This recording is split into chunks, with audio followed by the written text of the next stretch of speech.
Welcome to our countdown of the most shocking betrayals in history. Throughout the ages, the human story has been punctuated by acts of treachery, moments where loyalty crumbled and trust was shattered. From the hallowed halls of ancient Rome to the battlefields of revolution, the shadow of betrayal has loomed large. Prepare to be amazed as we uncover the stories of treachery that changed the course of history. The tapestry of human civilization is woven with threads of both triumph and tragedy. And it is in these tales of betrayal that we often find the most profound lessons about power, ambition, and the human condition. In the realm of power politics, few stories are as enduring as the betrayal of Julius Caesar. Caesar, the legendary Roman general and statesman, had risen to unprecedented heights. His victories on the battlefield had made him a god among men, his name whispered in awe throughout the Republic, yet within the hallowed halls of the Roman Senate, a conspiracy was brewing, a plot that would shake the very foundations of Roman society. At its heart lay a Brutus, a man Caesar had loved as a son. Bound by ambition, Brutus and his fellow senators believed Caesar had grown too powerful, a threat to the Republic they held dear. And so, on the Ides of March, as Caesar entered the Senate chamber, unsuspecting, he was surrounded. Daggers flashed, each blow a testament to the depths of their betrayal. Caesar, the invincible conqueror, fell, his blood staining the marble floor, a stark reminder that even the mightiest can fall victim to treachery. The American Revolution, a beacon of liberty, was not without its own serpents in the garden. Benedict Arnold, a name forever etched in the annals of infamy, serves as a stark reminder that even in the pursuit of freedom, treachery can take root. Arnold, initially a celebrated general in the Continental Army, distinguished himself in numerous battles, his courage and tactical brilliance earning him the admiration of his troops and the respect of his superiors. Yet beneath this veneer of patriotism festered a growing resentment. Passed over for promotion, embittered by perceived slights, Arnold's loyalty began to waver. In a secret pact with the British, he agreed to betray the very cause he had fought for, plotting to surrender the critical stronghold of West Point to the enemy. His treachery, however, was ultimately uncovered, his plot foiled. Arnold, the hero-turned-traitor, became a pariah, his name synonymous with betrayal, a cautionary tale whispered throughout the newly formed nation. The assassination of Julius Caesar is a tale forever etched in history, a stark reminder of the perils of power and the fickle nature of loyalty. This event, which took place on the Ides of March in 44 BC, has been immortalized in countless works of literature, art, and drama. It serves as a powerful narrative about the complexities of political power and the human condition. At the heart of this conspiracy lay Brutus, a man whose name has become synonymous with betrayal. Brutus was not just any conspirator, he was a respected senator and a close friend of Caesar. His involvement in the plot added a layer of personal tragedy to the political drama. Brutus, a Roman senator, enjoyed a close relationship with Caesar. Their bond was so strong that many were shocked when Brutus turned against him.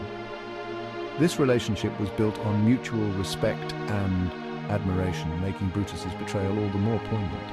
Some even believed him to be Caesar's illegitimate son. This rumor, whether true or not, added a layer of complexity to their relationship. It suggested a deeper, almost familial connection that made the betrayal feel like a personal affront to Caesar. Despite this bond, Brutus harbored deep reservations about Caesar's growing power and ambition. He was a staunch supporter of the Roman Republic, and feared that Caesar's rise would spell the end of the democratic principles that Rome was built upon. He feared that Caesar's ambition would lead him to dismantle the Roman Republic, transforming himself into a tyrant. This fear was not unfounded, as Caesar had already taken significant steps to consolidate his power, including declaring himself dictator for life. Torn between his loyalty to Caesar and his commitment to the ideals of the Republic, Brutus ultimately chose the latter. This decision was not made lightly. It was the result of intense internal conflict and a profound sense of duty to Rome. He joined the conspiracy against Caesar, believing that his actions, however drastic, were for the greater good of Rome. The conspirators, including Cassius and other senators, met in secret to plan the assassination, each driven by their own fears and ambitions. As Caesar lay dying, pierced by the daggers of his assassins, he is said to have uttered the words, "Et tu, Brute, you too, Brutus?" These words have echoed through history, symbolizing the ultimate betrayal by a trusted friend. It was a question that echoed the profound shock and sorrow of betrayal, a sentiment that has resonated through the centuries. The assassination of Caesar marked the end of an era and the beginning of a series of events that would lead to the fall of the Roman Republic and the rise of the Roman Empire. The story of Brutus and Caesar remains a powerful reminder of the complexities of loyalty, power, and the human condition. Mata Hari, the name conjures images of exotic beauty, alluring dances, and a life shrouded in mystery. Her story is one that has fascinated historians, writers, and filmmakers for over a century. Born Margaretha Zelle in the Netherlands, she reinvented herself as Mata Hari, a persona that would become synonymous with seduction and intrigue. But behind the veil of glamour lay a tale of espionage, betrayal, and ultimately tragedy. Her performances were not just acts of entertainment, they were a means to an end, a way to navigate the complex and dangerous world of wartime Europe. Born Margaretha Zelle in the Netherlands, Mata Hari rose to fame in the early 20th century as an exotic dancer, captivating audiences across Europe with her sensual performances and air of mystique. Her ability to enchant and mesmerize was unparalleled, making her a sought-after performer in the most prestigious venues. However, as World War I engulfed Europe, Mata Hari's extravagant lifestyle and international connections drew the attention of intelligence agencies. Her frequent travels and relationships with high-ranking military officers from various countries made her a prime suspect in the eyes of those who were desperate to uncover enemy spies. Accused of being a double agent spying for both the French and the Germans, Mata Hari's true allegiances remain a subject of debate to this day. The evidence against her was circumstantial at best, yet the climate of fear and suspicion during the war made her an easy target. Some historians argue that she was a cunning spy, adept at manipulating men and information. They believe she used her charm and intelligence to gather secrets and pass them on to the highest bidder, playing a dangerous game of cat and mouse with the intelligence agencies of Europe. Others believe she was merely an opportunistic courtesan caught in the crosshairs of wartime paranoia. To them, she was a woman who enjoyed the finer things in life and used her beauty and allure to secure her place in high society, without any real involvement in espionage. Regardless of the truth, Mata Hari's fate was sealed. Her arrest by the French authorities was swift and her trial was a spectacle, filled with sensational headlines and public intrigue. The evidence presented was flimsy, yet the desire for a scapegoat was strong. Arrested by the French authorities, she was convicted of espionage, based on flimsy evidence and executed by firing squad. Her execution was meant to serve as a warning, a demonstration of the consequences of betrayal during a time of war. Her story serves as a cautionary tale, a reminder of the blurred lines between truth and deception, loyalty and betrayal in times of war. Mata Hari's life and death continue to captivate and mystify, a testament to the enduring power of her legend. The Cold War, an era defined by suspicion, paranoia, and the ever-present threat of nuclear annihilation, provided fertile ground for espionage and betrayal. This period, stretching from the late 1940s to the early 1990s, saw the world divided into two ideological camps: the capitalist West, led by the United States, and the communist East, dominated by the Soviet Union. The stakes were incredibly high, with both superpowers amassing vast arsenals of nuclear weapons capable of obliterating entire cities in the blink of an eye. Amidst this tense backdrop, the fear of espionage and the hunt for traitors became a national obsession in many countries, particularly in the United States. It was against this backdrop that Julius and Ethel Rosenberg, an unassuming American couple, found themselves at the center of one of the most controversial espionage cases in history. The Rosenbergs were not high-profile figures.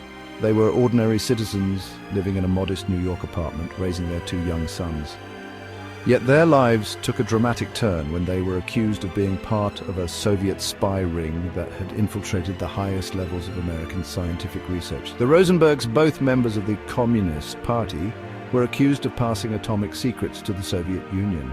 This accusation was particularly explosive because it suggested that the Soviets had gained access to the most sensitive information about the United States' nuclear capabilities. The idea that American citizens could betray their country in such a profound way struck a chord of fear and anger across the nation.